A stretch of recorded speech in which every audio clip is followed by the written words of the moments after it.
الطريقة الصح أو يمكن الغلط لسلق البيض. أول حاجة هنجيب البيضة من الفرخة، مش من السوبر ماركت، لا نجيب من المصدر نفسه. هناخد البيضة دلوقتي. استني هاخد بيضة واحدة.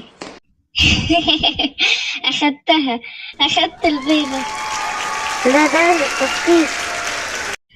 نحط البيضة بقى في الطبق ونقول لها استعدي لمصيرك يا ست بيضة، ونكسرها بقى. استنوا يا اختي، نسيت اسلقها. Oh my god. ما تقولوش لحد. هنجيب بيضة تانية من نفس الفرخة وربنا يسترها.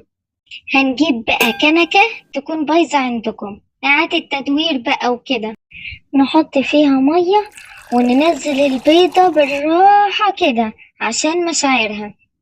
نحط الكنكة على البوتاجاز ونولع النار ونسيبها تغلي لمدة 10 أو 9 دقايق، مش فاكرة الصراحة، اسألوا جوجل.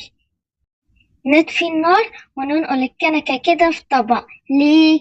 عشان تبقى شكلها محترف. نطلع البيضة نحطها في طبق تاني، لازم نديها هيبتها برضه، ما هي تعبت معانا. نكسرها نقشرها ونرمي القشرة وناكل البيضة بقى، وبكده نبقى خلصنا أسهل سلق بيض. اشتركوا بقى ولايك حلو كده علشان أعمل لكم وصفة جديدة تنفعكم.